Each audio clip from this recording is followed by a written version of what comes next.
Estamos en el mundo de la química orgánica, muchachos. Ya hemos terminado toda la parte general de la química hasta estequiometría, porque ahí se cierra este curso de química general. Para entrar a un nuevo curso, una rama de la química, ahora sí puedo decir que esta es una rama de la química, ¿no? La química orgánica es una rama de la química que estudia al carbono y sus elementos organógenos que lo acompañan, hidrógeno, oxígeno y nitrógeno. O sea, prácticamente la química orgánica es el estudio principalmente del átomo de carbono y los organógenos que lo acompañan, hidrógeno, oxígeno y nitrógeno, lo que comúnmente llamamos la química del chon.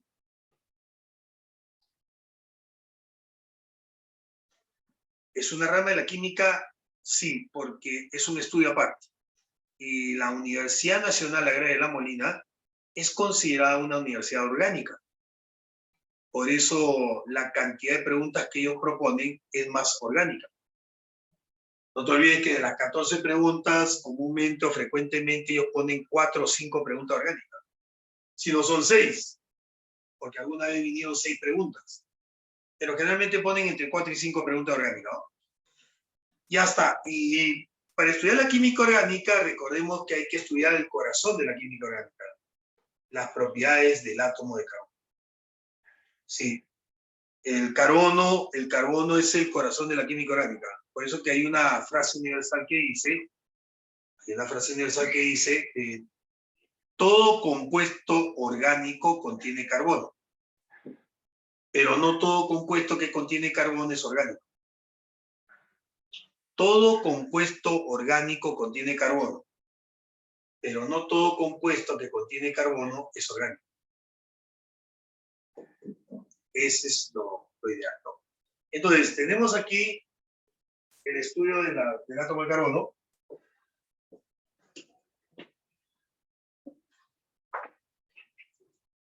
Vamos a analizar.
Ya. A ver. Podemos hacer lo siguiente. Tengo aquí un material para hacerlo más rápido.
Marianita, ¿me escuchas?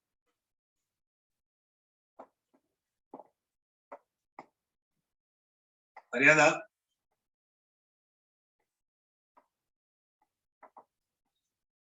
Mariana, ¿me escuchas? Hola, hola.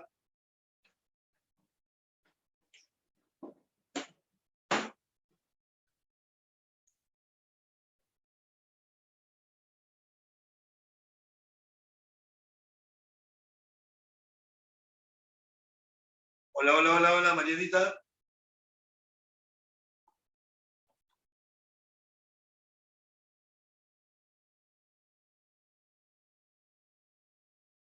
Mariana, bueno, no me escucha. A ver, chicos, este tema de propiedad de toma de carbono es la primera parte de toda la química orgánica. Y ya lo hemos trabajado, ¿no? Ya lo hemos hecho ya. ¿Lo hemos hecho? ¿Hemos hecho ya propiedad del átomo de carbono? Sí, ¿no?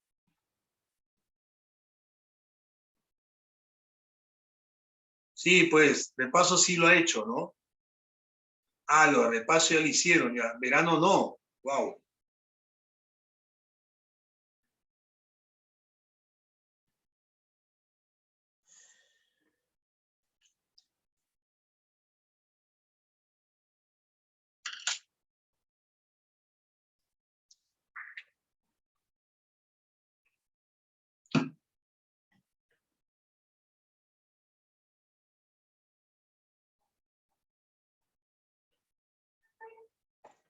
Sí, pero tengo un material ahí para enviarlo.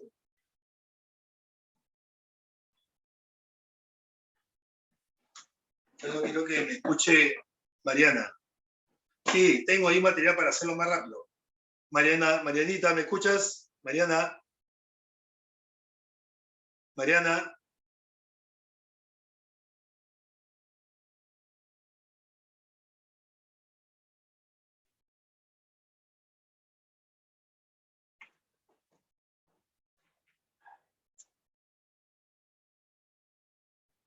A ver, voy a intentar.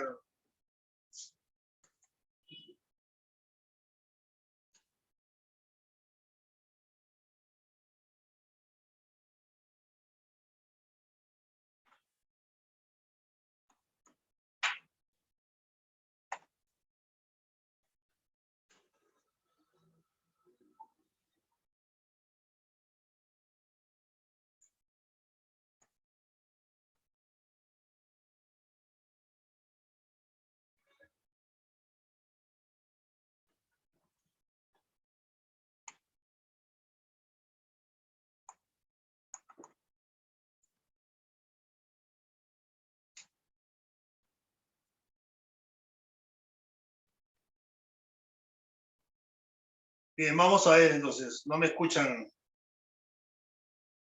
No está, creo. Ya listo. A ver, vamos a ver nuestro material, ¿ya?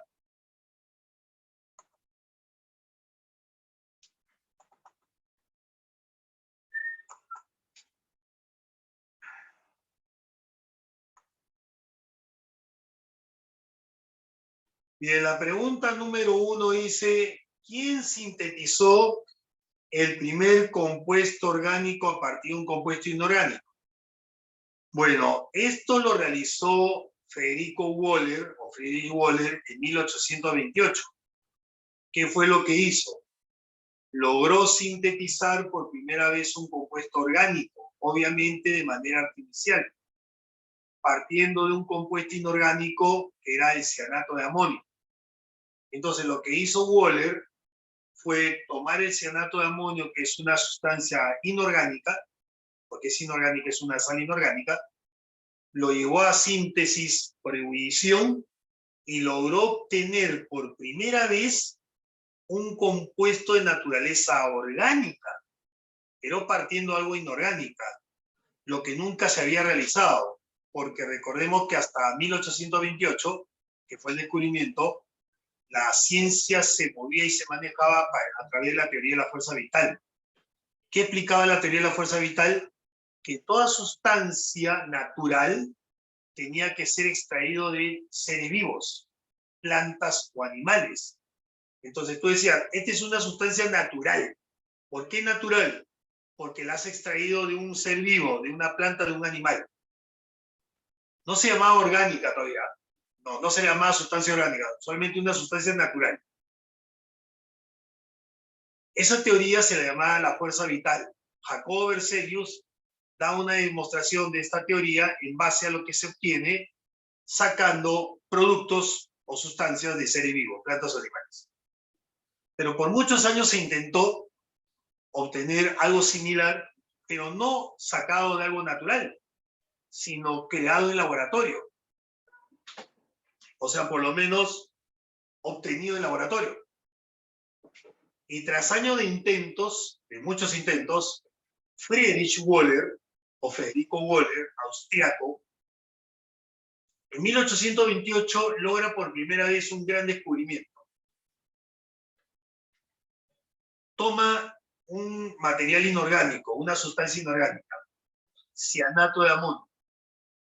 Se llama cianato de amonio. Ahorita voy a poner la reacción ya. Cianato de amonio, lo lleva a síntesis por ebullición y logra obtener por primera vez, según narra la historia, un compuesto que tiene naturaleza natural, o sea, naturaleza orgánica, dando inicio a partir de ese año a una nueva rama de la química orgánica. Entonces, a ver, lo que voy a tratar de hacer es el esquema que yo le voy a enviar, ¿ya? Porque lo tengo en esquema.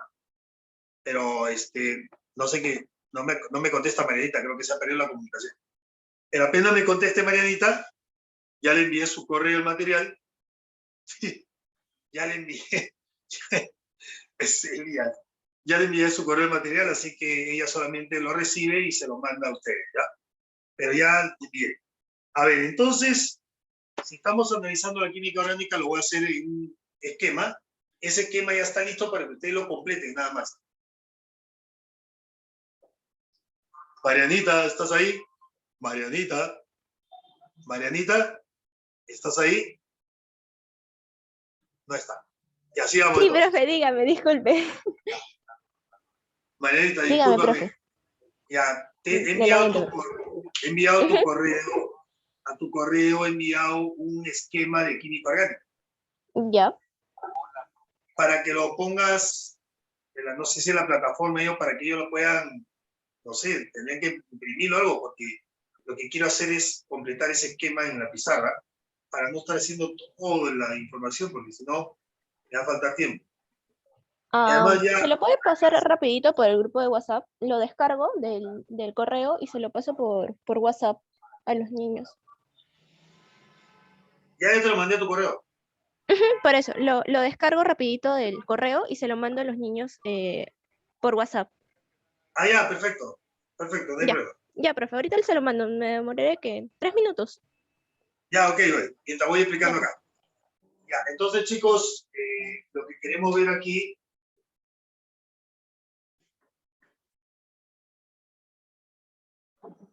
para hacerlo más práctico.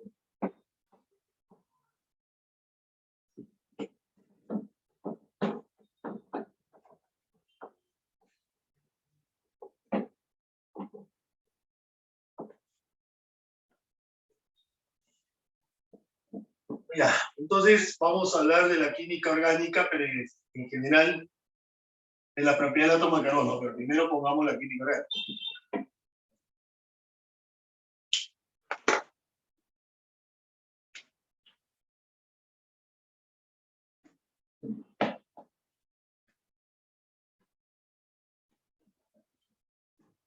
Voy a hacer entonces mediante un esquema, ¿ya? Un esquema que ustedes lo van a tener entre unos minutos para que vayan completando nada más, ¿ya?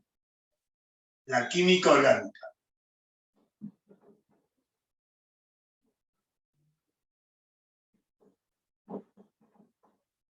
Bueno, te vuelvo a repetir, la química orgánica es el estudio, es una rama de la química, que estudia al carbono, fundamentalmente al carbono, es el estudio del carbono, y sus elementos organógenos, lo que acompañan al carbono. ¿Quiénes son los elementos organógenos? Son los siguientes. La química orgánica es el estudio del carbono, ¿eh? Es el estudio del carbono, pero también estudia los elementos que lo acompañan. ¿Quiénes son los elementos organógenos? Vamos a verlo por acá.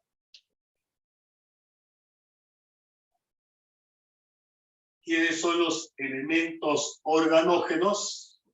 Porque así se le llama organógenos, que forman parte de la química orgánica. Los elementos organógenos son 4, principalmente el importante, yo creo que todos son importantes, ¿no? Pero el principal elemento de la química orgánica es el carbono.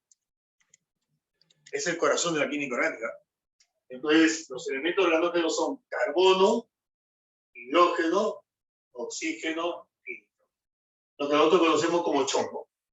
Por eso que la química orgánica se encarga del estudio, la química orgánica estudia a los compuestos que contienen carbono y acompañado de los elementos organógenos, los que acompañan al carbono, hidrógeno, oxígeno y nitrógeno.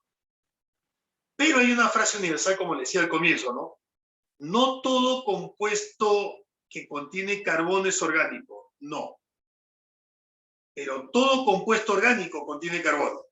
Escúchenme bien, ¿eh? Todo compuesto, sin excepción, todo compuesto orgánico contiene carbono. Pero no todo compuesto que contiene carbono es orgánico. Entonces, por ejemplo, voy a poner ahí sustancias que contienen carbono, pero no son orgánicos. No, no lo son. No son orgánicos, no son orgánicos. Tienen carbono, pero no son orgánicos. No son orgánicos. Repito, tienen carbono, pero no son orgánicos. A ver. Y son sustancias conocidas, ¿ah? Pero, profe, tienen carbono, ¿cómo no van a ser orgánicos? Es que no son orgánicos. Tendrán al carbono como elemento en su constitución, pero no son orgánicos. A ver, tenemos al monóxido y dióxido de carbono. Ya le envié a los niños el material que me envió. Ah, ya, ok, gracias. Ya, Marita. no se preocupe. Bien, entonces no son orgánicos monóxido de carbono, dióxido de carbono, ácido carbónico, las sales que tienen carbonato, cianuros, cianatos. Listo. Entonces ustedes se pueden dar cuenta, hay una serie de sustancias que contienen carbono, pero no son orgánicos. Por eso repito la frase universal. Todo compuesto orgánico contiene carbono, pero no todo compuesto que contiene carbono es orgánico. Y ahí pueden ver compuestos que tienen carbono, pero no son orgánicos. La química orgánica estudia los compuestos que contienen carbono y sus acompañantes llamados elementos organógenos. Y los elementos secundarios que acompañan a estos 4, llamados biogenésicos también, que son los secundarios, son hierro, calcio, cloro, bromo, azufre. Son algunos elementos radicales, metales y no metales, que acompañarán a estas cadenas inmensas de carbonos en la química orgánica. La química orgánica industrialmente tiene una presencia aplastante. Se dice que se conocen en la actualidad más de 10 millones de compuestos orgánicos. 10 millones, ¿ah? Comparado con los inorgánicos llegan a 40.000 o 50.000, nada más. Pero en orgánica se conocen más de 10 millones de compuestos. Por una razón, tienen una gran propiedad llamada isomería. La isomería que no tienen los compuestos inorgánicos le dan a la química orgánica de una sola fórmula varios compuestos diferentes, lo que en inorgánica no se aplica. Entonces, vamos a comenzar a trabajar ese cuadro que tú tienes. ¿Has visto el cuadro que tiene, no? Mi amiguita linda Marianita ya envió el cuadro ya les envió el cuadro a ustedes, creo, por WhatsApp. ¿Lo tienen? Muy bien, ese cuadro vamos a llenarlo. Agárrate, Catalina. Agárrate, Catalina, porque lo vamos a llenar ahí nomás de frente. A ver. En este cuadro, si ustedes se dan cuenta, tenemos... Es un cuadro general de propiedades, ¿ah? Tenemos inicialmente lo que dice química orgánica, yo lo que puse ahí en la pizarra. Tú vas completando en tu cuadro lo que yo estoy poniendo en mi pizarra. Entonces, ¿qué he puesto en mi pizarra? Los elementos organógenos. ¿Quiénes son? Chon. Pero ¿quién es el principal elemento? El carbono. Luego, ¿quiénes son los compuestos que tienen carbono, pero no son orgánicos? Lo que ustedes ven ahí.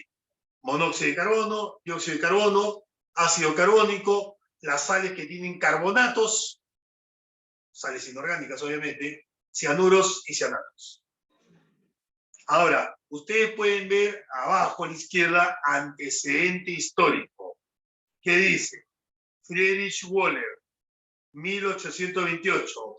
Sintetizó, van a completar lo que yo voy a poner en la pizarra. Tú solamente completa ahí. ¿Qué pongo entonces debajo de Friedrich Wöhler? 1828. Sintetizó por primera vez un compuesto orgánico. Vas a poner ahí, debajo de Friedrich Wöhler, 1828, sintetizó por primera vez un compuesto orgánico.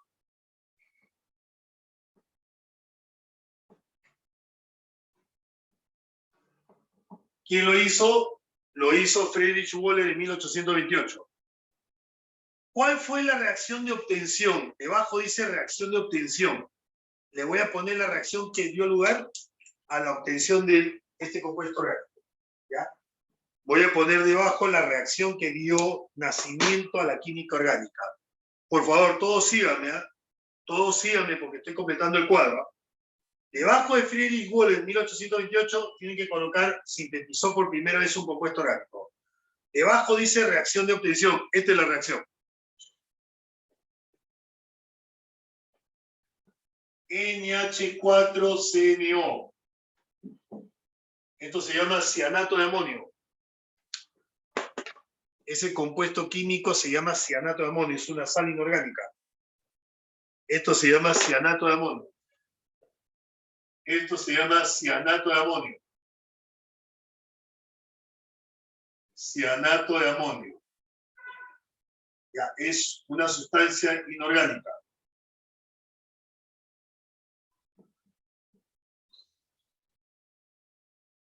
Bueno, en el recuadro van a poner la reacción. Esto te va a poner aquí de negro, ¿no?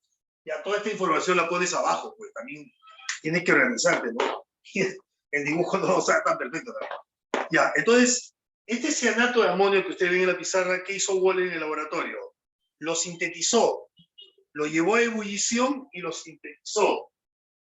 Lo llevó a ebullición. Sí, ebullición.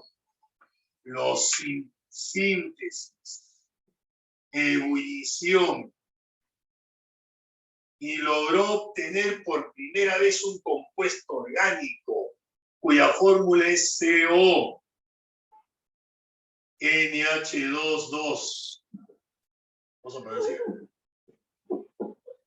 CO. NH22. Conocido por el nombre de carbodiamida. Esta es la carbodiamida. Se llama carbodiamida. Carbodiamida. Conocida con el nombre de urea. Urea.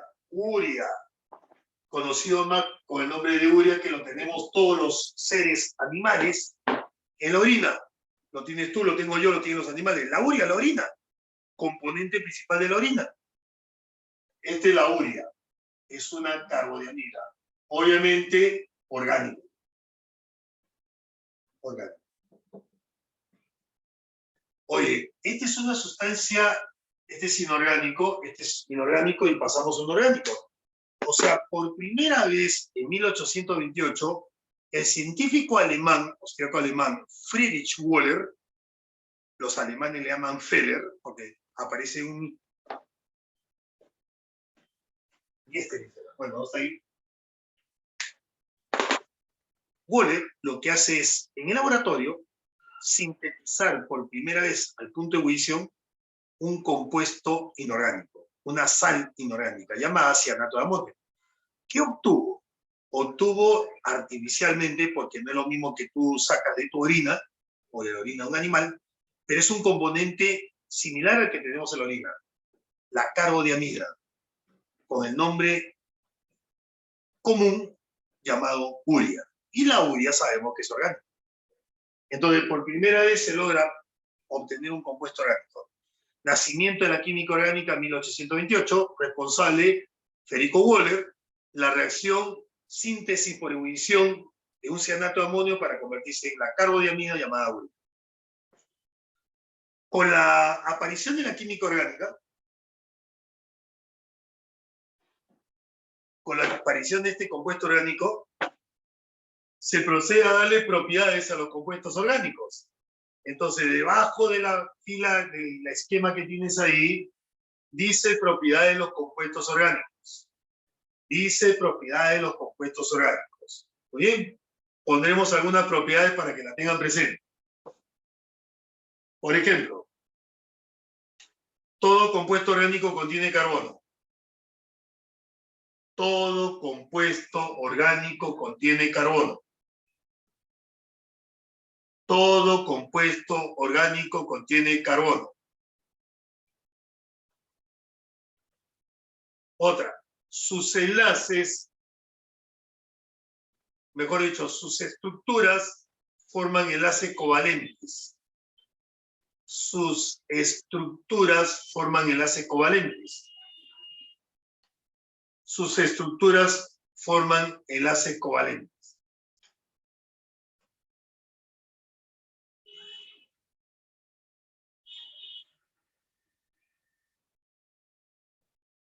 Siguiente propiedad.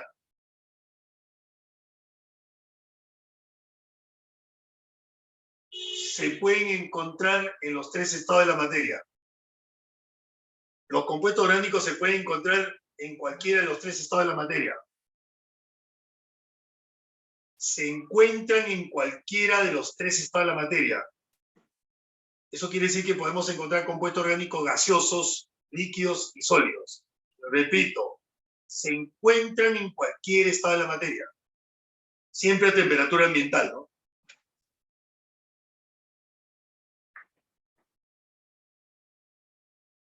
Siguiente propiedad. Generalmente son insolubles en agua. Generalmente son insolubles en agua. Generalmente son insolubles en agua, pero solubles en solventes orgánicos. A ver, vuelvo a repetir. Generalmente son insolubles en agua. Generalmente son insolubles en agua, pero solubles en solventes orgánicos.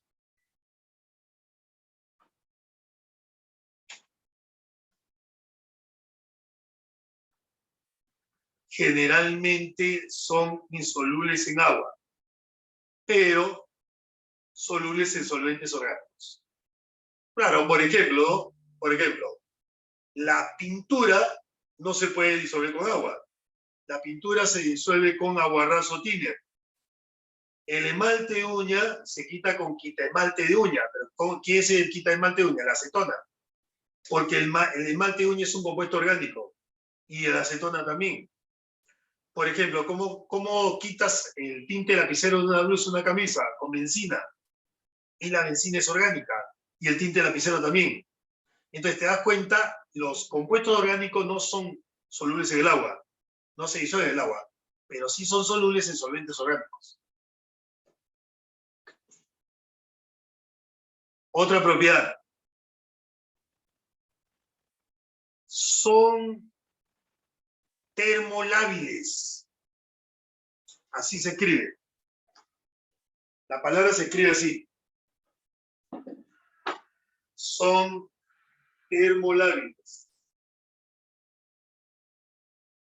Termolábiles.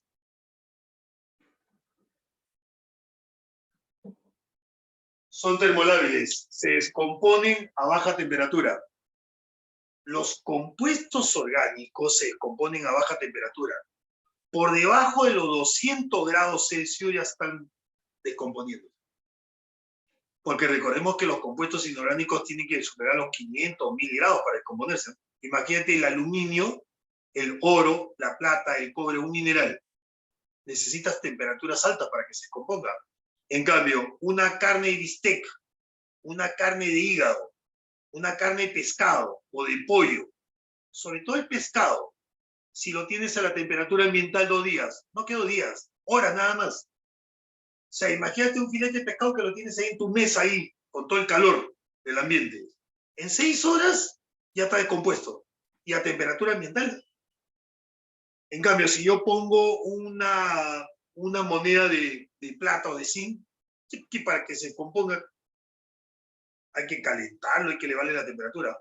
Por eso se dice que los compuestos orgánicos son termolábiles. Termolábiles.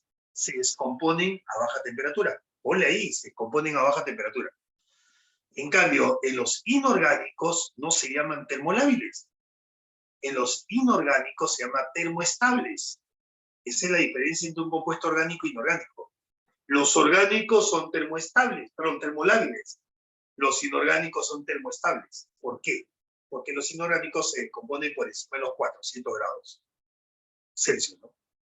En cambio, los orgánicos se descomponen por debajo de 200 grados. Bien, otra propiedad de los compuestos orgánicos. Son inflamables. No todos, ¿ah? No todos, pero bueno, no, por eso no voy a poner la palabra todos. Solamente pongo, son inflamables. Arden con facilidad. Son inflamables. Arden con facilidad. Arden con facilidad. Por eso son inflamables.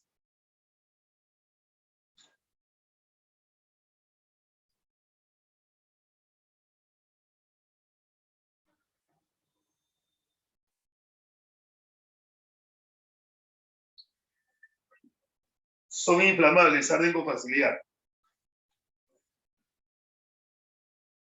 Otra propiedad. Son de reacciones lentas.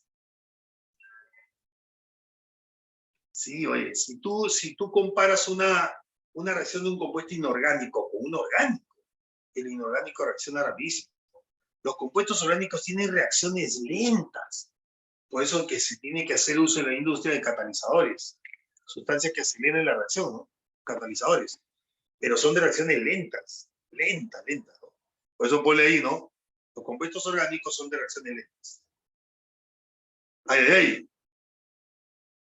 Una propiedad importante. Presentan isomería. Presentan isomería.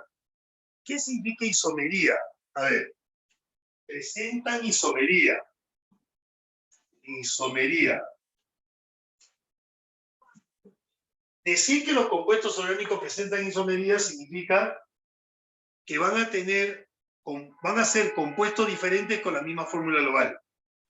La isomería es una propiedad que tienen los compuestos orgánicos de presentar la misma fórmula global, ¿eh? Tiene la misma fórmula, pero estructuras y propiedades diferentes.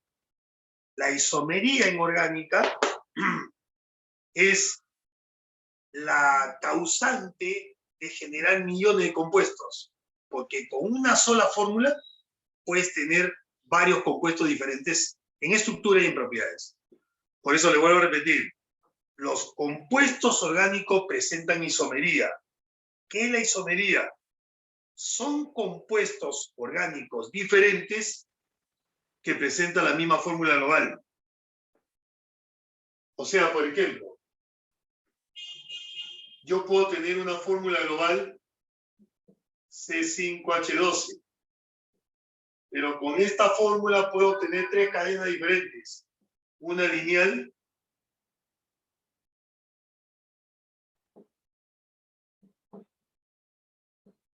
una angular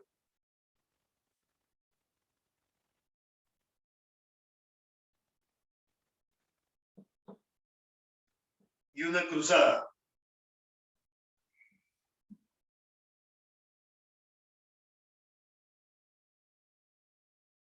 Listo. Si ustedes se dan cuenta, acá hay 3 isómeros de cadena. Para una misma fórmula global estoy formando 3 compuestos diferentes. El pentano normal, el isopentano y el neopentano. Entonces la isomería que tienen los compuestos orgánicos y no lo tienen los inorgánicos representan estructuras con propiedades diferentes para una misma fórmula global. No es que en inorgánica una fórmula corresponde a un solo compuesto. En orgánica, una fórmula puede ser para 3 o más compuestos. Pero Pablo, no te preocupes porque la isomería es un capítulo solo que vamos a trabajar. En orgánica lo vamos a trabajar más adelante solito. Solamente que estoy dando la propiedad en general de los compuestos orgánicos.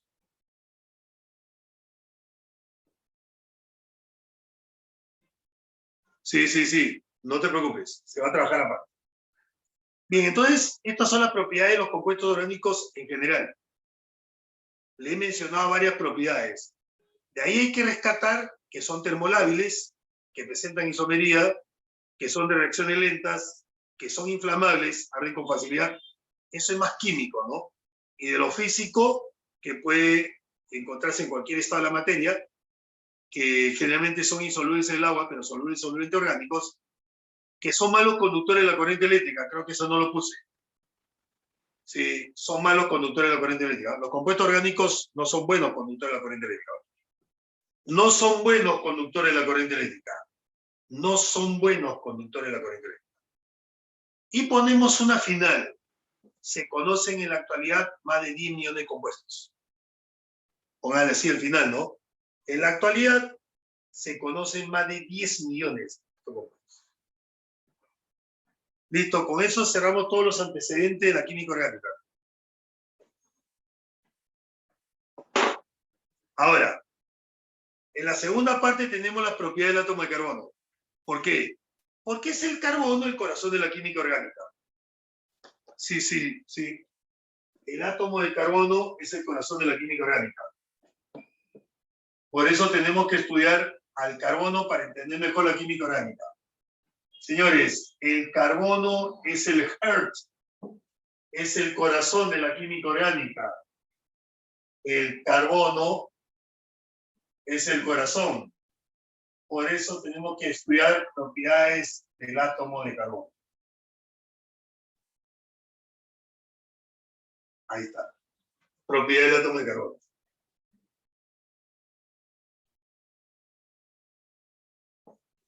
Vamos a analizar la propiedad del átomo de carbono. Me tienen que seguir, por favor. Tienen que seguirme porque vamos a ir completando el cuadro. Esa es la idea. Completar el cuadro. Bien, vamos a comenzar. Ustedes se dan cuenta que comenzando tienen a la izquierda un carbono natural. ¿Por qué le llamamos carbono natural? Porque se extrae de la naturaleza. No se le hace nada de modificación. Así como lo extraes, así lo aplicas, así lo utilizas. El carbono natural se divide en 2 grandes grupos. Los cristalinos y los amorfos. Habla amorfo. Pepa, ahí está Pepa. Ahí está Pedro Pablo. Amorfo. Que no tiene forma. Ya. A ver, vamos a ir completando. Escúcheme, Pedro Pablo. Escúcheme, Pepa. Alexandra. No, Alexandra, tú no. Tú no eres amor. Alexandra, tú no. El señor Pepa. A ver, si el carbono es natural, ¿por qué le llamamos cristalino? Póngale debajo del cristalino 100% puro. Como este pechito. Como este pechito que está acá. 100% puro. Cuando uno dice carbono natural cristalino, significa que el carbono es 100% puro. Este pechito puro. 100% puro. ¿Ya? Se divide en 2. grafito y diamante. Sí, sí, señores, chicos y chicas, los carbonos naturales cristalinos, formados por 100% de carbono, constituidos por 100% de carbono, son dos, el grafito y el diamante. Cuando te pregunte quiénes son los carbonos naturales cristalinos, te están preguntando quiénes son los carbonos naturales 100% de carbono puro, grafito y diamante. Hay una diferencia abismal. El grafito es negro, negro, como yo, negro, negro, blandito, blando, rebaloso al tacto cuando lo tocan, rebaloso al tacto, buen conductor de la corriente eléctrica, sí, buen conductor de la corriente eléctrica, y tiene formas estructurales hexagonales. Sus estructuras que forman enlace covalente de carbonos son hexagonales. Entonces, si voy a describir al grafito, voy a poner aquí grafito.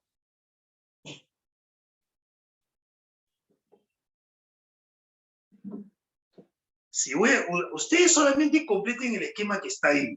Si no alcanza el espacio, vean la forma como la acomodo. Pero puedo decir que el grafito es negro. Negro. Sólido negro. Sí, el grafito es un sólido negro. Es un sólido negro. Blando. Cuidado. Blando no significa que lo puedes ablandar con tu mano. No, no. Blando significa porque lo puedes rayar. A diferencia de duro, duro no se puede rayar. Entonces la blandura y la dureza son opuestos. Pero no significa que duro sea así. No, no. Duro significa que resiste las rayadas. Blando significa que no resiste. Por ejemplo, el talco es blando, pero el más blando de todos. El talco no te ofrece ni una resistencia a ser rayado. Hasta con una hoja de papel lo puedes rayar. Por eso que el grafito se dice que es blando. Se puede rayar el grafito. Sí, con un lápiz, con un lapicero, con un alfiler lo puedes rayar, ¿no? Es blando, es sólido negro, rebaloso al tacto. Sí, sí, sí. El grafito es rebaloso al tacto. Es rebaloso al tacto. Es rebaloso al tacto. Anda completando, por favor. Anda completando. Anda completando. Es un buen conductor de la corriente eléctrica. Sí, buen conductor. Señores, es un buen conductor de la corriente eléctrica. Buen conductora. Buen conductor. Y sus estructuras son cristalinas, obviamente, pero ¿qué formas tiene? Formas hexagonales. Forman hexágonos, ¿verdad? O sea, cada lámina de grafito está formado por hexágonos. Alucina, hexágonos. Sí, sí, hexágonos. Entonces va formando capa de hexágonos. Y así se va uniendo, ¿no? Se va uniendo los grafitos por hexágonos. Entre cada uno carbono, ¿no? Y se van uniendo los carbonos por enlace covalente. Por eso tiene estructuras covalentes. Forma estructuras hexagonales. Hexagonales. ¿Ya? Estructuras hexagonales.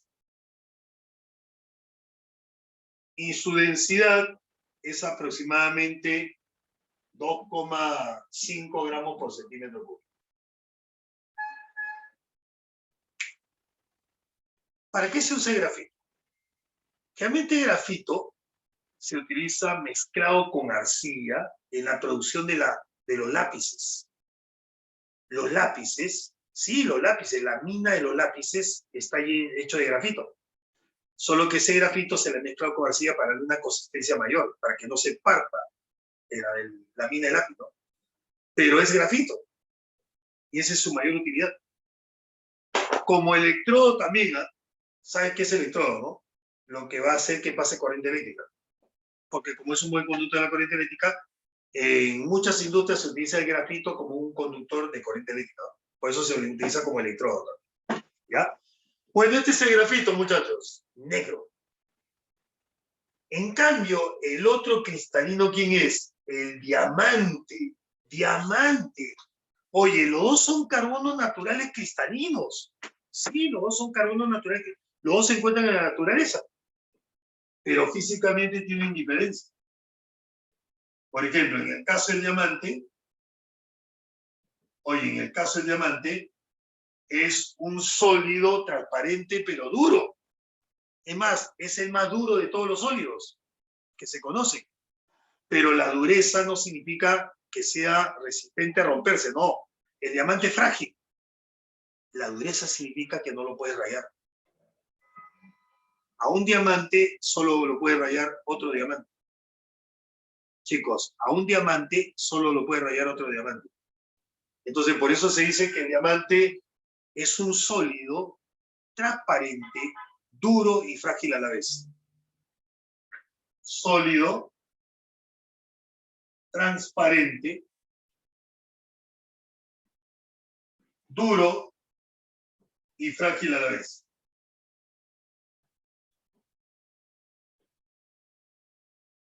Profe, o sea que la dureza no es lo mismo que la fragilidad. No, la dureza es la resistencia a la rayada. La fragilidad es que se puede romper. O sea, tú puedes agarrar el diamante y con tus manos aplastar y lo rompes. Pero a ver, ráyalo. No se puede. El diamante es difícil de rayar. Por eso que cuando un novio le regala a su novia, futura esposa, un anillo con diamante, es porque tiene plata, ¿no? Porque nadie te regala un diamante. Entonces, para comprobar que es diamante puro, te acercas a la ventana de a la luna de tu ventana y comienzas a rayarlo ahí. Si el vidrio de tu ventana se raya, es porque es diamante. Y si no se raya, es porque te han dado vidrio. Te han engañado. Te han engañado. Te han engañado. Así que, chicas, Brigitte, Ivonne, Alexandra, Jocelyn, Grecia y todas las que me están siguiendo. Así que Jocelyn sabe cuánto te quiero, Jocelyn, pero que no te engañes. Porque el día que te digan, amor, te entrego este anillo de compromiso en unión de lo que vamos a hacer más adelante. Y tú le vas a decir, amor, ¿es diamante? Y él te va a decir, sí, claro, es diamante. Pruébalo en la ventana. Y si no se raya la ventana, es porque no es diamante. Y si lo rayas, es diamante. Pero mejor, como digo yo, no regalo nada. Eso es material, eso se oxida. En cambio, esto que está aquí y esto que está aquí no se oxida nunca. Muy bien, es un sólido transparente, duro y frágil a la vez. Estamos hablando del diamante. El diamante es mal conductor de la corriente eléctrica. Mal conductor. No es buen conductor de la corriente. Mal conductor de la corriente eléctrica. Mal conductor de la corriente eléctrica. No es un buen conductor, es mal conductor de la corriente eléctrica. Otra, el diamante tiene en su estructura formas tetraédricas. Sí, son especies de tetraedros los que forman el diamante. Son tetraedros.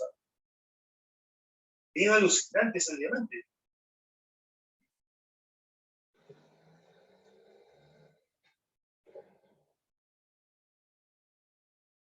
O sea, tendrías que verlo en el Google, tendrías que poner el Google, la palabra diamante, y vas a ver la maravilla que es, ¿no? Y ojo, que el hombre no lo ha hecho, por si acaso. Mucha gente dice, esto lo ha perfeccionado el hombre. No. Nada de perfeccionar. Eso sale por naturaleza, nada más.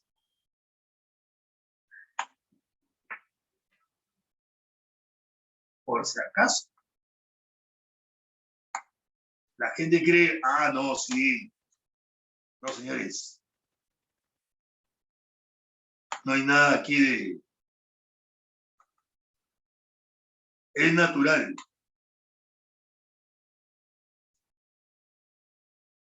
Pero tiene formas tetraédricas, ¿ya? Tiene formas tetraédricas, estructuras tetraédricas.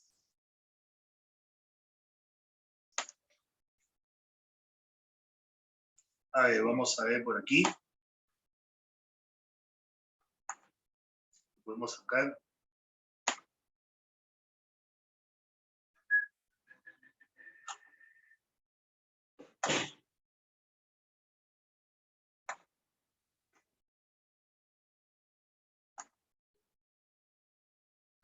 Ya. ¿Qué más podemos decir? Su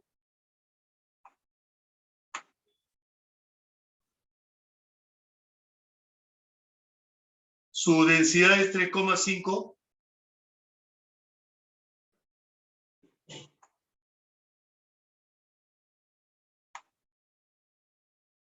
A ver, un ratito.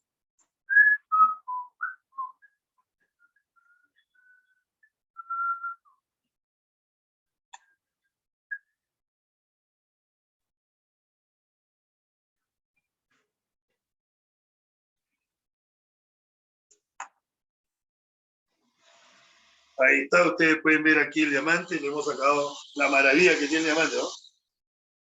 Miren la perfección que tiene el diamante. Y ese es carbono nada más, ¿eh?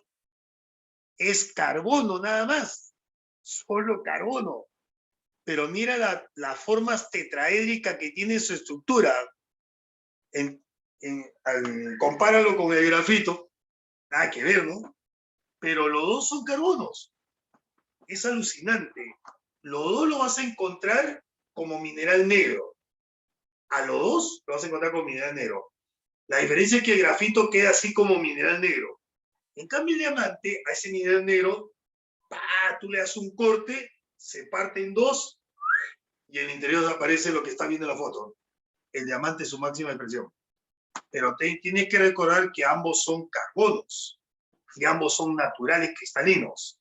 Entonces, la densidad tiene formas tetraédricas el diamante, y su densidad es aproximadamente 3,5 gramos por centímetro cúbico. O sea, es más denso el diamante que el grafito, ¿no? Y generalmente el diamante se utiliza más en joyería, pues, ¿no? Es su única idea. Ahora, ¿por qué el diamante cuesta más caro que el grafito? Por la abundancia. El grafito se encuentra en todos lados y a cada rato, ¿no? Pero diamante, a ver, trata de encontrar diamante. Por lo menos en este país no hay. Diamante en Sudamérica solamente lo tiene Brasil. Brasil es el único país en Sudamérica que tiene diamante. Y en el mundo, Sudáfrica. Después, no encuentra diamante así nomás, ¿no? Bien, entonces ya tenemos los dos carbonos naturales, cristalinos. El grafito y el diamante. Ya tiene los dos carbonos naturales cristalinos, ¿ah? Escúchame, ¿por qué se llaman carbonos naturales cristalinos? Primero, porque se extraen de la naturaleza, no se le hace ninguna modificación, y además tienen 100% carbono puro, los cristalinos. ¿Quiénes son estos dos? Grafito y diamante. Y ahí tiene la diferencia entre los dos. Debajo del cristalino dice amorfo. ¿Qué significa la palabra amorfo? Que no tiene forma. Habla.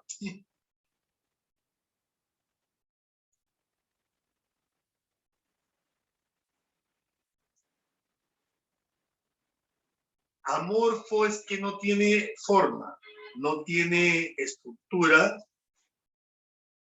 o sea, no tiene forma perfecta, ¿no? Es imperfecta.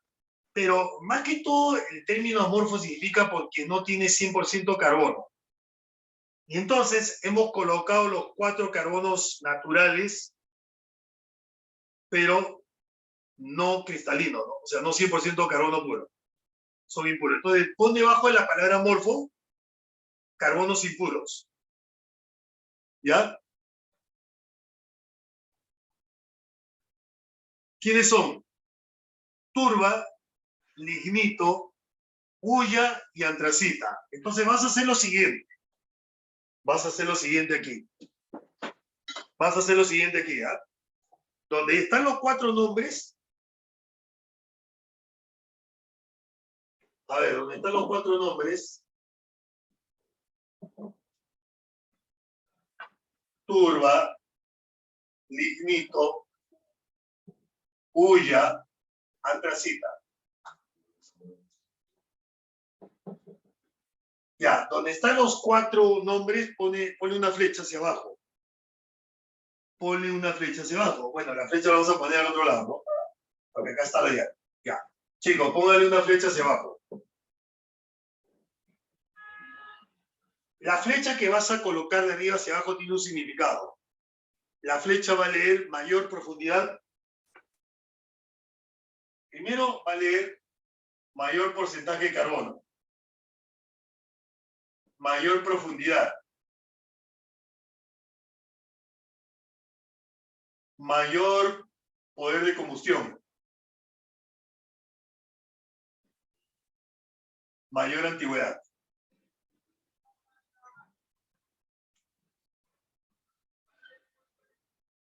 Ya, estos son los 4 tipos de carbonos. Turba, lignito, hulla y antracita. Más o menos el porcentaje de carbono aquí está entre 50 y 55. Aproxa. Este tiene entre 90 y 95%. Este tiene entre 55 y 65% aproximadamente. Este va de 70 a casi 90%.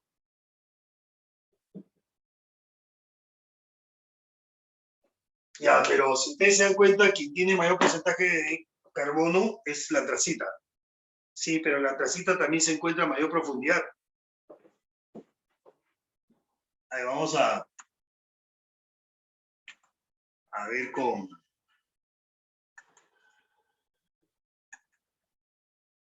más exactitud, ¿ya? A ver, Adi.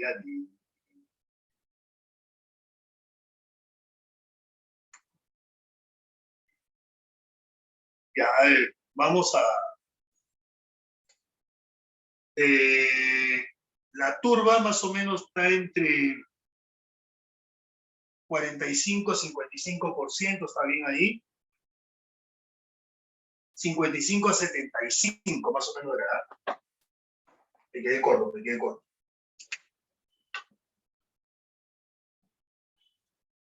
La hulla sí está entre 75 y 90. Y ahora sí. Oye, quiero decirte algo más. Si ustedes se dan cuenta, el carbono más joven, así le llaman el carbono joven, ¿no? El carbono más joven es la turba. Y el carbono más viejo es la antracita. ¿Por qué? Porque se encuentra a mayor profundidad, a mayor antigüedad, por las capas geológicas que se han ido formando, y tiene mayor porcentaje de carbono. Pero es bien difícil extraer la antracita y además no hay mucha cantidad. Entonces los ingenieros, ¿qué buscan? La hulla. Por eso que la hulla es la que se utiliza más comercialmente en industria para el combustible. Porque esto se encuentra en gran cantidad, tiene mayor cantidad de abundancia. Claro, no tendrá el mismo porcentaje de carbono que él, pero se encuentra en gran cantidad, es el más abundante. Y no se encuentra tan profundo como él. Por eso la inversión para extraer él es mucho más caro que la de él, ¿no? Por eso los ingenieros extraen más la hulla. Esto significa entonces, el carbono joven en la turba, el carbono viejo en la antracita. Ya está, sigamos entonces. Sigamos con nuestro cuadro.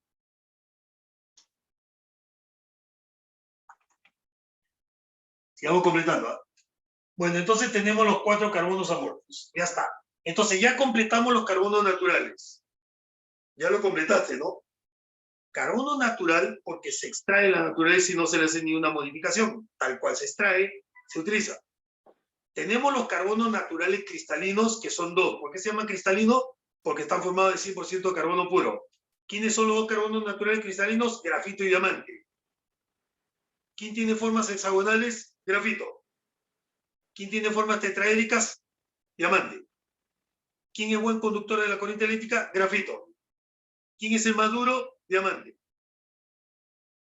Entonces vas comparando los dos. Y ahí tienes a los carbonos naturales de los cristalinos. Tenemos otros carbonos cristalinos, pero no son naturales, son artificiales. Y ahí son alótropos. El fullereno. El fullereno. Entonces, ponle debajo del cristalino, donde dice cristalino, por favor, ubíquese en el recuadro que dice cristalino, póngale debajo artificial, paréntesis, fullereno. O sea, donde veas tu cristalino acá, vas a ver cristalino por acá. Y a donde veas la palabra cristalino, el cuadro es cristalino, ponle debajo el cristalino, fullereno, pero pones artificial. Debajo del cristalino pones artificial. Y pones el nombre de fullereno. Profe Víctor, ¿qué me quiere decir? Que este carbono tiene 100%. O sea, es 100% carbono, pero no es natural. Es artificial. Y se llama fullereno. Y tenemos dos más que son alótropos del carbono. Nanotubo y nanoespuma. Y entonces tenemos 5 alótropos sumados grafito y diamante, ¿no? Esos son los alótropos del carbono, muchachos. Esos son los alótropos del carbono. Y le agregamos grafeno, que es un carbono natural, ¿no? Bien, entonces ya tenemos los carbonos naturales y los carbonos amorfos. O sea, ya completamos cristalinos. Abajo tenemos los carbonos artificiales. No necesariamente tienen 100% carbono. No es como el fullereno, que tiene 100% carbono. No, estos carbonos artificiales que tú ves abajo, el hombre los extrae de la naturaleza y le da unas modificaciones para su uso industrial y comercial. Pero repito, los extrae de la naturaleza de forma natural, pero les hace modificaciones físico-químicas para un uso industrial y comercial. Los carbonos son 5. Los carbonos son 5. Los carbonos son 5.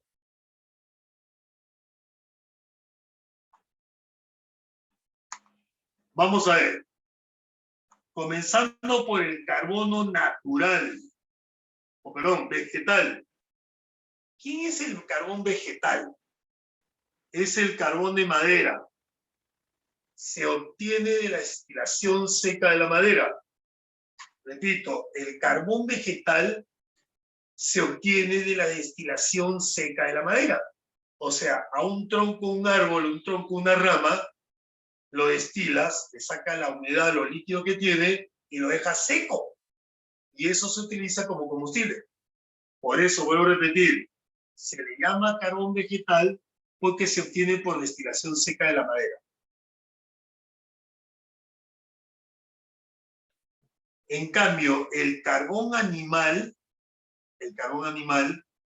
se obtiene de la calcinación de los huesos desangrados de los animales.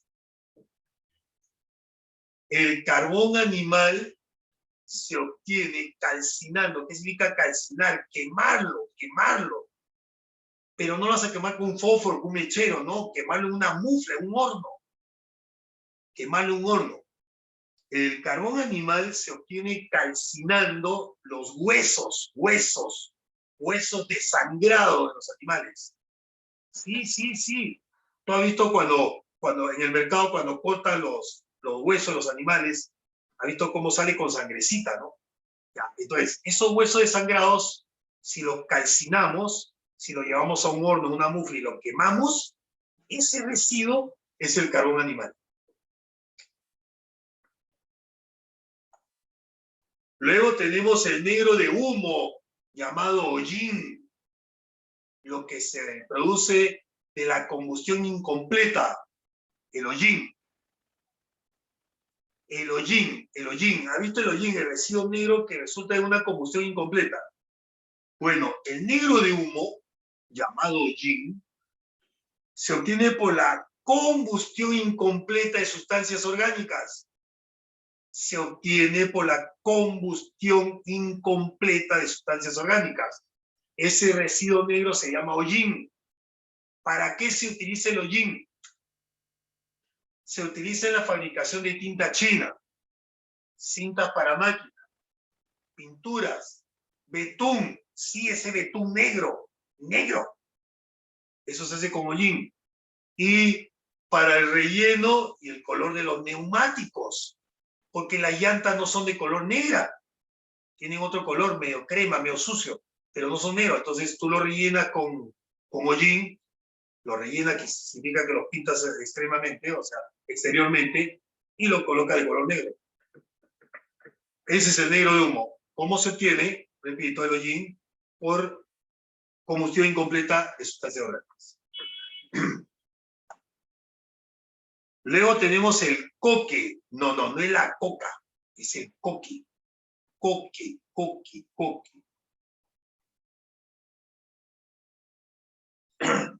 Es un carbono que se obtiene de la destilación de la hulla. Sí, de este carbono natural. A este carbono natural tú lo destilas, lo secas todo, le sacas las impurezas, lo secas, le sacas la humedad todo y lo conviertes en coque. ¿Para qué tú utilizas el coque? El coque tiene un poder calorífico fuerte y además es absorbente. Pero eso se utiliza más como combustible. ¿eh? Se utiliza más como combustible. Es un carbón duro, negro, poroso. Vuelvo a repetir, el coque se obtiene por la destilación seca de la hulla. Es un carbón negro, poroso, duro, es muy absorbente de impurezas y es un excelente combustible. Y al final tenemos uno de los carbonos que más se menciona en la actualidad, que hoy está apareciendo en muchos productos de consumo cosmético. Hoy este carbón aparece en los jabones, asepsia, y otro jabón de color negro. Aparece en los champús, aparece en la pasta dental. Es el carbón activado. Aunque el carbón activado tiene años, ¿eh? Pero recién en estos últimos años se le ha dado importancia a nivel industrial. Porque el carbón activado es una forma pulverizada del carbón vegetal o del carbón animal. O sea, alucinen ustedes los dos primeros carbonos que hemos explicado, animal y vegetal, que tú lo pulverices, lo vuelvas polvillos, lo seque bien y eso se utiliza como carbón activado. Profe, no tengo carbón activado en mi casa, pero lo puedes tener con pan duro.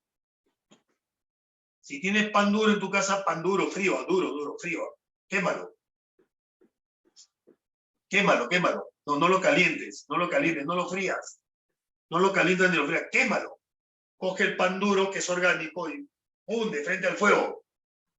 De frente al fuego, que se queme el pan. Que se queme. Porque el pan es orgánico. Que se queme y logras un carbón activado. Es más, muchas madres de familia, muchas amas de casa, queman pan y que el pan se fríe un poco y lo colocan dentro de la refrigeradora. ¿Para qué?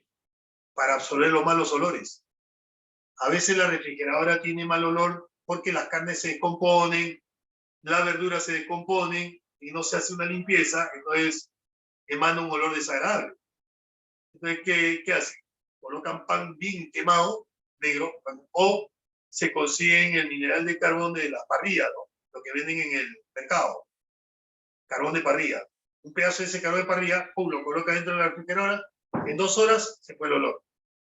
Por eso le llaman carbón activado. Este es el carbón activado. Es una forma pulverizada del carbón vegetal o del carbón animal. Permite un gran poder absorbente. Sí, para eliminar impurezas. Por eso se utiliza en el jabón. Por eso le han puesto carbón activado al jabón para eliminar las impurezas de tu piel. Alguna grasita, algún acné. Igual que la pasta dental para dentadura. Igual que en el champú para tu cabello. Hoy en día el carbón activado es muy útil. Y ahí tiene los 4 carbonos naturales artificiales, perdón. Y ahí tiene los 4 carbonos artificiales. Chicos, y ahí tiene los 4 carbonos artificiales. Y hasta hemos terminado toda esa columna. Carbonos naturales y carbonos artificiales. Ahora pasamos a propiedades químicas del carbono. Covalencia. ¿Por qué el carbono es covalente? Porque comparte sus electrones con átomos iguales o diferentes. La covalencia es la propiedad que tiene el átomo de carbono de compartir sus electrones con átomos iguales o diferentes. Esa es la covalencia. Covalencia viene con partición. Vuelvo a repetir para que vaya llenando, ¿ah? Vaya llenando. Estoy aquí, ¿ah? Por si acaso, si alguien se ha perdido, estoy en las propiedades químicas. Si alguien se ha perdido, estoy en propiedades químicas. Del átomo de carbono. Y la primera propiedad que estoy analizando se llama covalencia.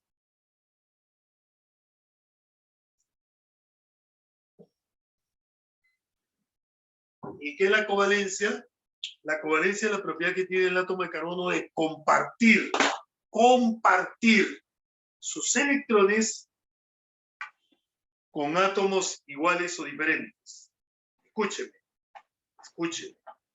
La covalencia le permite al carbono compartir sus electrones con átomos iguales o diferentes.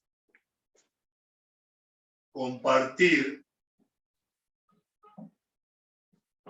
sus electrones con átomos iguales o diferentes.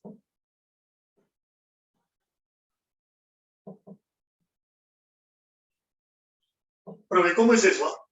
Recordemos que el carbono se ubica en el grupo 4A. El carbono tiene 4 electrones de valencia. Acá está.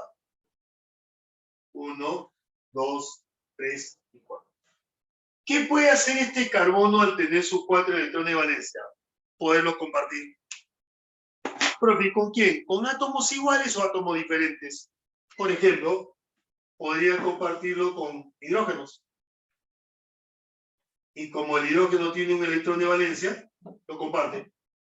Entonces, ¿qué va a formar? Los enlaces covalentes. Ahí está. Pero no solamente pueden compartir con hidrógeno, pueden compartir con carbono, con oxígeno, con cualquier otro átomo de otro elemento. Pero esa propiedad química, porque es química, se llama covalencia. Entonces, señores, el átomo de carbono es covalente porque comparte sus electrones con átomos iguales o diferentes.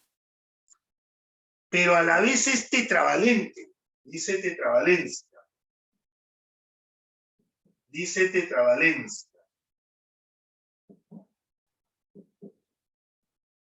Profe Víctor, ¿por qué es tetravalente? Porque forma 4 enlaces covalentes. No más ni menos. La tetravalencia le permite formar 4 enlaces covalentes. Chicos, la tetravalencia le permite formar 4 enlaces covalentes. Sí, sí. Forma 4 enlaces covalentes. Ni más ni menos. No forma 3, no forma 2, no forma 5, no forma 6. Forma 4 enlaces covalentes. El carbono en orgánica es tetravalente. En inorgánica no es tetravalente. En inorgánica es divalente y tetravalente. Pero en orgánica es exclusivamente tetravalente. Significa que su carbono va a compartir sus 4 electrones, formando 3 tipos de enlaces. Entre carbono y carbono, enlace simple. Entre carbono y carbono, enlace doble. Y entre carbono y carbono, enlace triple. No hay más formación de compuestos en orgánica. Entre 2 átomos de carbonos, tú puedes formar un enlace simple. Acá está. Entre carbono y carbono. Puedes formar un enlace doble. Un sigma y un pi. Y puedes formar un enlace triple. Un sigma en el centro y un pi arriba y un pi abajo. Entonces, este carbono tiene forma tetraédrica, porque tiene 4 regiones alrededor. Este carbono es trigonal, porque tiene 3 regiones formando un triángulo alrededor. Y este carbono es lineal, porque es diagonal, 180 grados. Acá el ángulo 109,5, acá 120, acá 180. Le repito, el carbono tiene una gran propiedad química, la tetravalencia. ¿Qué significa la tetravalencia? Que el carbono puede y va a compartir sus 4 electrones con átomos iguales. Pero al compartir el carbono sus 4 electrones con átomos iguales o diferentes, puede formar entre carbono y carbono el enlace sigma simple, traslape frontal, que pasa por la línea de acción de los núcleos. Puede formar enlace doble, un sigma frontal y un pi lateral. Y puede formar un enlace triple, un sigma frontal y dos pi laterales. Este es un enlace saturado.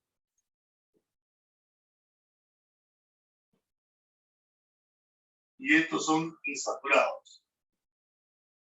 También llamados enlaces múltiples. ¿Ya?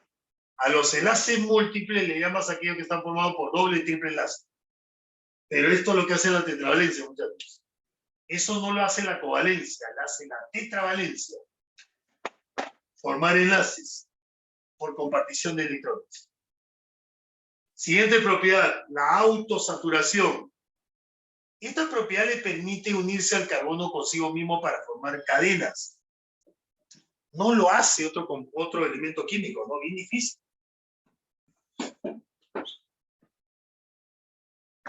Les repito, chicos, la autosaturación que se presenta en el átomo de carbono para la química orgánica le permite unirse consigo mismo para formar cadenas. Sí, cadenas abiertas, cadenas cerradas, cadenas ramificadas, cadenas lineales. Pero esa es la autosaturación. Eso es la autosaturación. Eso es la autosaturación. El carbono se une consigo mismo para formar cadenas. Por eso se llama auto. El carbono se une consigo mismo para formar luego cadenas inmensas. Y cuando las cadenas son muy complejas, cuando las cadenas son muy difíciles de entender, se llama concatenación. Entonces, digamos que la autosaturación le permite al carbono unirse consigo mismo, ¿no? El carbono se une consigo mismo. ¿Para qué? Para formar cadenas.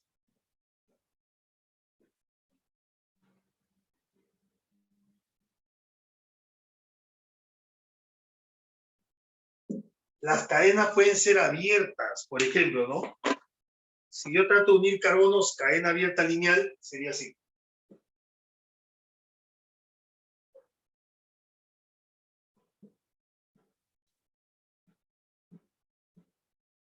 Ya, esta es una cadena abierta lineal. Los carbonos se han unido entre sí para formar una cadena abierta lineal, ¿no? Una cadena cerrada ya sabemos que es cíclica. Acá está carbono, carbono, carbono, carbono, carbono, carbono. Podemos tener con enlace si quieren, ¿no? Carbono con hidrógenos.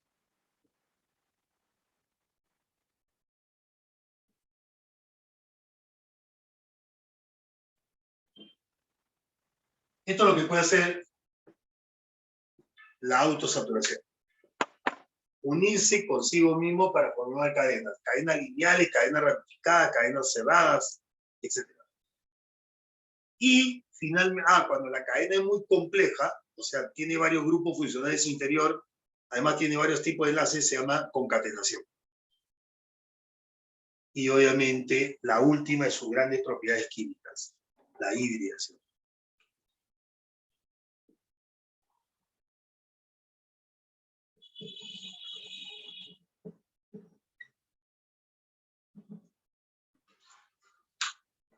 Tanto hemos hecho la hibridación en química inorgánica, que para el carbono la hibridación solamente resulta reacomodar sus orbitales para darle mayor estabilidad. Esa es la idea.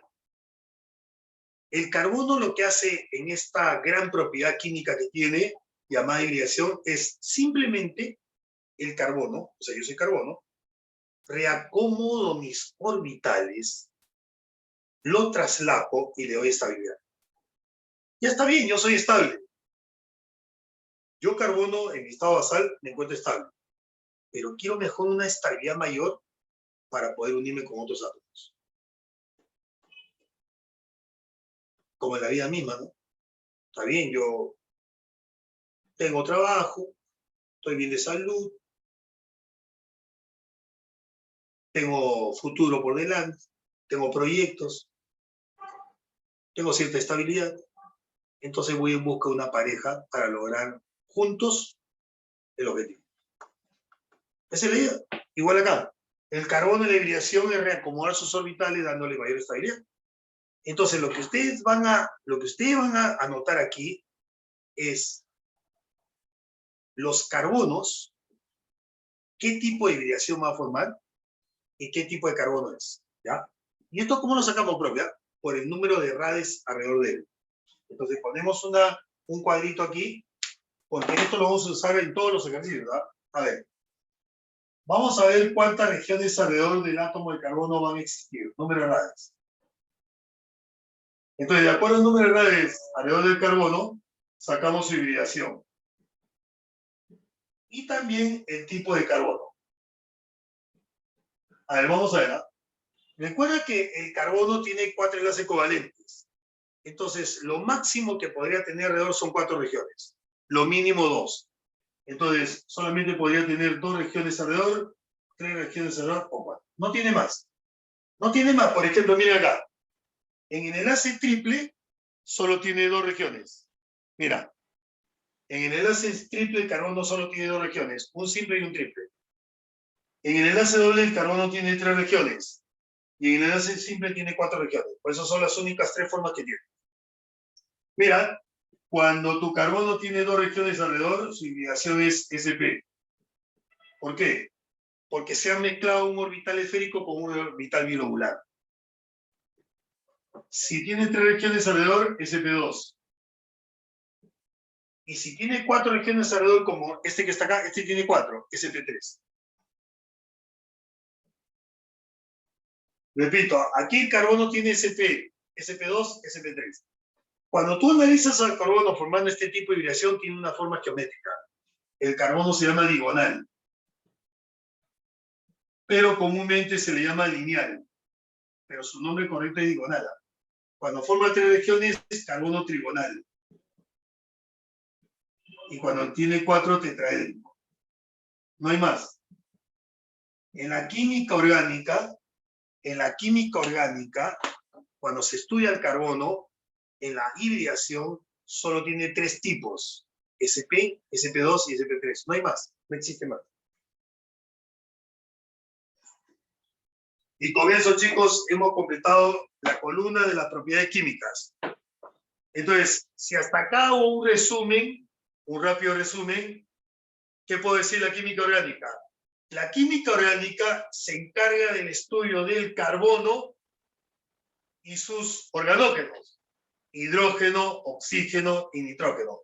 La química del CHON. Son los elementos llamados organógenos. ¿Quiénes son los que van a acompañar a los compuestos orgánicos? Los elementos secundarios o biogenésicos. Cloro, azufre, hierro, magnesio, calcio, etc. Algunos metales o no metales van a aparecer dentro de la estructura orgánica, pero son secundarios o biogenésicos. Hay compuestos que contienen carbono, pero no son orgánicos. Por eso la frase universal dice, a la letra, lo siguiente. 2 puntos aparte. Todo compuesto orgánico contiene carbono, pero no todo compuesto que contiene carbono es orgánico. Por eso lo puse en el ejemplo: monóxido de carbono, dióxido de carbono, ácido de carbono, tienen carbono, pero no son orgánicos. Luego, el gran descubrimiento de la química orgánica aparece y nace en el año 1828. El responsable, el científico alemán, austríaco-alemán, más alemán, austríaco-alemán, Friedrich Wöhler. El científico alemán Wöhler descubre por primera vez, logra por primera vez sintetizar un compuesto orgánico partiendo de uno inorgánico, que hasta la fecha era imposible. Porque para obtener un compuesto natural orgánico, tenías que ir a fuentes naturales como animales y plantas, o sea, seres vivos, llamada la teoría de la fuerza vital, propuesta por el científico sueco Jacobo Berzelius. Pero esa teoría fue desechada, fue aplastada, fue aniquilada por el gran descubrimiento de Wöhler sobre la urea, la carbodiamida. Por primera vez de una sustancia inorgánica como el cianato de amonio, llevado a síntesis y ebullición, logra obtener por primera vez un compuesto de naturaleza orgánica, pero artificialmente, la carbodiamida. Que para nosotros, orgánicamente, porque la producimos en nuestro interior, la urea, componente principal de la orina. O sea, vulgarmente lo que hizo Waller fue una picha artificial, mientras que los otros lo hacemos natural. Pero componentes similares, solo de manera artificial. Bueno, ahí nace la química orgánica en 1828, con esa reacción química que hemos puesto ahí que ha puesto ahí en tu cuadro, y después ya la propiedad de los compuestos orgánicos que ya lo mencioné, ¿no? Que tiene que leerlo también. Pero ahí tiene que sacar 3 palabras claves. Son termolábiles, ya sabe por qué, se componen a baja temperatura, tienen isomería, es responsable de haber tantos compuestos orgánicos, la isomería, y presentan enlace covalente. Ya está. Muy bien, y después pasamos a las propiedades del átomo de carbono, porque el corazón de la química orgánica es el átomo de carbono. La propiedad del átomo de carbono de forma natural y artificial. De forma natural cristalina, 100% carbono puro, grafito y diamante, con su diferencia que hemos resaltado. Y los carbonos naturales amorfos, que no son 100% carbono puro, pero tienen un porcentaje de abundancia de acuerdo a la profundidad, de acuerdo a la antigüedad, de acuerdo al porcentaje de él y de acuerdo al poder de combustión. Carbón joven, turba. Carbón viejo, antracita. El que se encuentra en mayor abundancia, la hulla. Y el que tiene mayor porcentaje de carbono, la antracita. Y luego aparecen los carbonos artificiales, que será una utilidad distinta para la industria y para el quehacer, ¿no? Carbón animal, carbón vegetal, el negro de humo llamado yin, coque y carbón activado. Y luego vamos a pasar a las propiedades químicas, covalencia, porque comparte sus electrones con átomos iguales o diferentes, tetravalencia, porque le permite formar 4 enlaces covalentes, lo que le permite formar enlace simple, enlace doble, enlace triple. La autosaturación, unirse consigo mismo para formar cadenas, y si la cadena es muy compleja se llama concatenación, y la hibridación, que se reacomode sus orbitales para darle mejor estabilidad y poderse unir con otros átomos. Y la hibridación, ¿cómo la sacamos de carbono? Por regiones a su alrededor. ¿Cuántas regiones mínimas tiene un carbono alrededor? 2, máxima 4. Y estas son las hibridaciones que forman y su tipo de carbono. Y entonces cerramos la parte de la derecha diciendo los tipos de carbonos: primario, secundario, terciario y cuaternario. ¿Por qué un carbono se llama primario? Porque va unido a un carbono. El carbono es primario cuando se une un solo carbono, a uno solo. Señores, el carbono se llama primario cuando se une a un solo carbono. Profe, ¿por qué le llaman carbono secundario? Porque se une a 2 átomos de carbono. Y terciario, profe, porque se une a 3 átomos de carbono. Y cuaternario, porque se une a 4 átomos de carbono. Entonces, te vuelvo a repetir, cuando tú llenes esa parte del cuadro, y tú dices, ¿cómo entender que el carbono es primario? Porque se une a un solo carbono. Y secundario, profe, porque se une a 2 carbonos. Y terciario, profe, porque se une a 3 carbonos. Y cuaternario, porque se une a 4 carbonos. Pregunto, ¿por qué no existe carbono quinario? ¿Por qué hay primario, secundario, terciario y cuaternario y no hay quinario? ¿Por qué no existe el carbono quinario en orgánica? Muy bien, Gabriel. Porque el carbono es tetravalente y solamente puede formar 4 enlaces covalentes. Si hacemos quinario, se uniría con 5 carbonos, lo que significa sería pentavalente. No existe. No existe. Entonces, vuelvo a repetir, el carbono es primario porque se une a un carbono, secundario porque se une a 2, terciario porque se une a 3 y cuaternario porque se une a 4. Por ejemplo, mira, en una cadena dibujada así,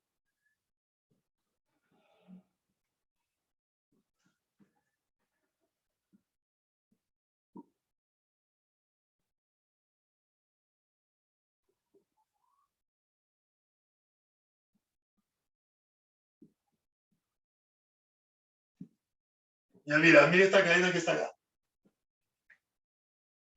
Mira esa cadena que está ahí. A ver, mira este ejemplo rapidito, nomás. Mira este ejemplo. Acá tienes una cadena de carbonos y te pide identificar quién es primario, cuántos primarios, secundarios, terciarios y cuaternarios.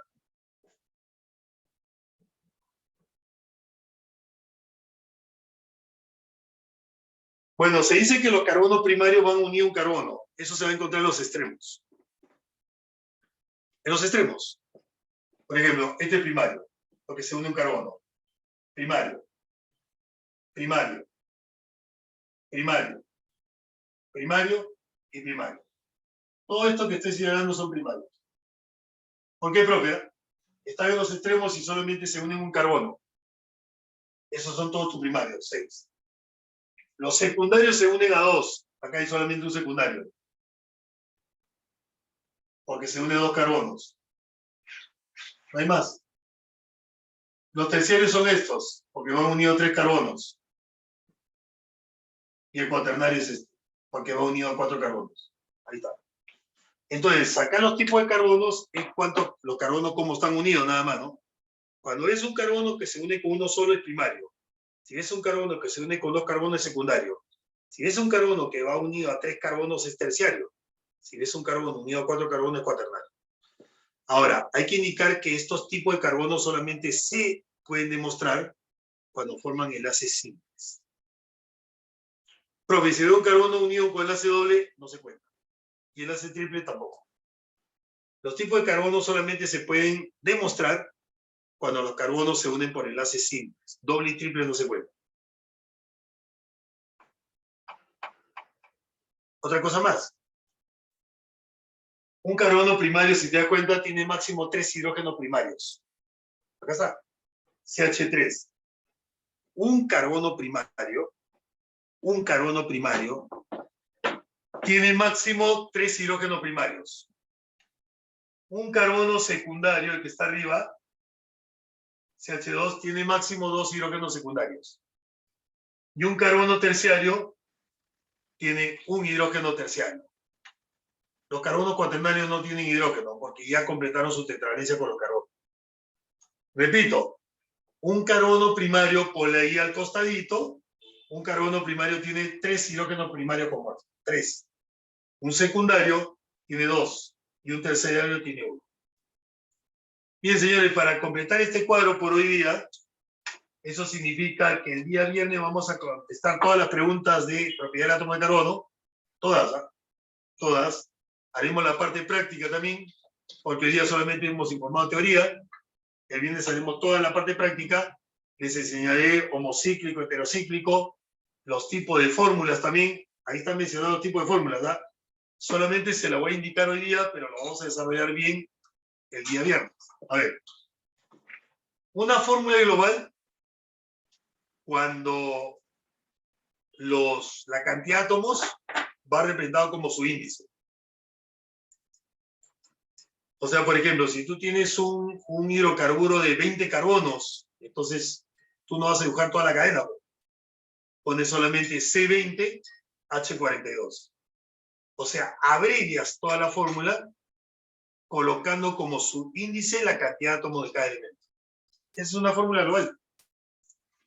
Entonces tú pones C20H42, C8H18, C9H18, o sea, tú pones la fórmula global indicando la cantidad de átomos mediante su índice de cada elemento. En la fórmula desarrollada se representa a los carbonos unidos por enlaces covalentes y a los hidrógenos también. O sea, todo uniéndolo por enlaces covalentes. En la semi-desarrollada ya los hidrógenos no se representan por enlaces covalentes, sino los hidrógenos van unidos directamente al carbono. En la condensada se omiten los enlaces, no se colocan. Y en la lineal o topológica se colocan líneas nada más. Todo ese tipo de fórmulas vamos a aprender bien el día viernes. Solamente estoy mencionando la diferencia por ahora. Muy bien, chicos. Entonces, le hemos explicado todo este cuadro en el primer capítulo de la química orgánica, las propiedades que tiene el átomo de carbono. ¿Por qué? Porque el carbono es el corazón de la química orgánica. Entonces, lo que hemos hecho hoy día, con ambos salones, es recordarle al repaso lo que significa el carbono dentro de la química orgánica y decirle al salón veranito, que ya no va a ser veranito, sino es un salón único, que esto es el corazón de la química orgánica. Que el carbono es el que va a mandar en la química orgánica.